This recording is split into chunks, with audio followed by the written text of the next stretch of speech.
Breaking news చూస్తున్న మహాత్మా గాంధీ జాతీయ గ్రామీణ ఉపాధి హామీ పథకం పేరు మార్చడంపై కాంగ్రెస్ రాష్ట్రంలో నిరసనలు తీవ్రతరం చేస్తోంది.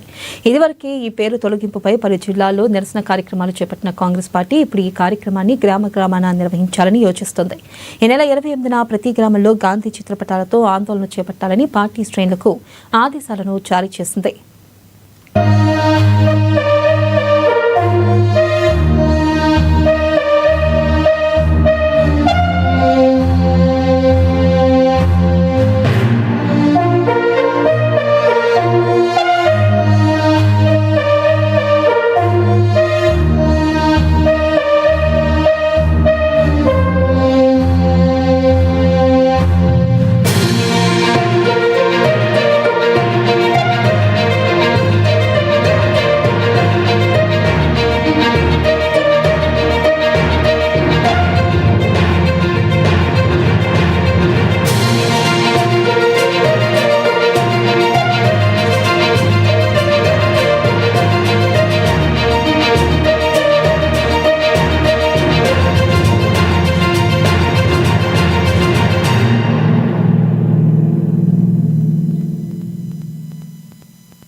ఇక ఇటీవల జరిగిన పార్లమెంట్ సమావేశాల్లో మహాత్మా గాంధీ జాతీయ గ్రామీణ ఉపాధి హామీ పథకం స్థానంలో బీబీజీ రామ్జీ 2025 అనే నూతన బిల్లును కేంద్ర ప్రభుత్వం తీసుకొచ్చింది.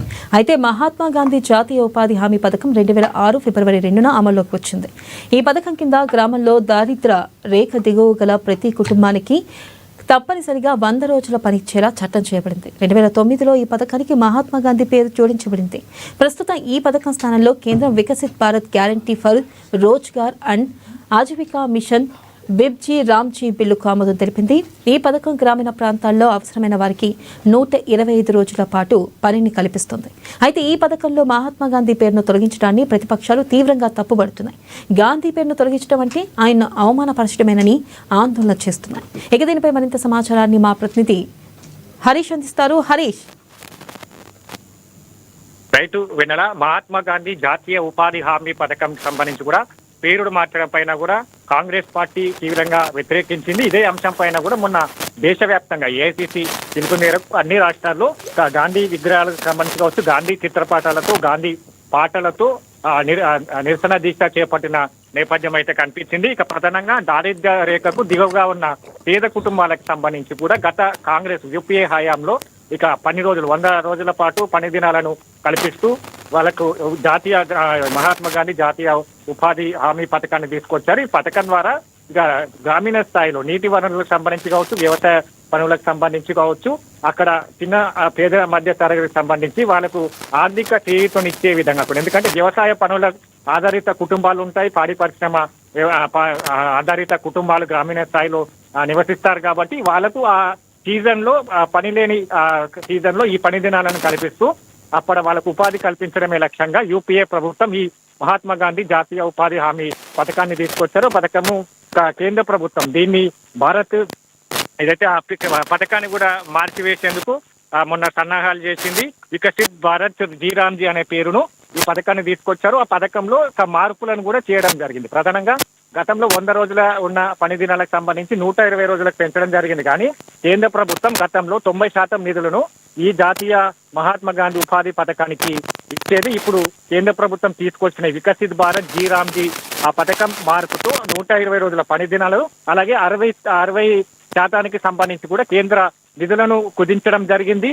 ఇక ఈ పథకానికి సంబంధించి కూడా నీరు కార్చేందుకే కేంద్ర ప్రభుత్వం వ్యవహరిస్తా ఉన్నది. అందులో భాగంగానే మహాత్మా గాంధీ పేరును తొలగించడం జరిగింది. గతంలో కూడా కొన్ని పథకాలకు హిందీ సంస్కృతంతో కూడిన పథకాలను కేంద్ర ప్రభుత్వం తీసుకొస్తా ఉంది. ముఖ్యంగా దక్షిణాది రాష్ట్రాల పైన కూడా హిందీ ప్రభావాన్ని రుద్దేందుకు కేంద్ర ప్రభుత్వం వ్యవహరిస్తా ఉన్నది. అట్లాంటి అంశాలలోనే ఈ మహాత్మా గాంధీ పేరును తొలగించడం, అలాగే రాజ్యాంగాన్ని కూడా మార్చేందుకు కుట్ర చేస్తా ఉన్నట్టుగా కూడా దీక్షలు చేపట్టారు.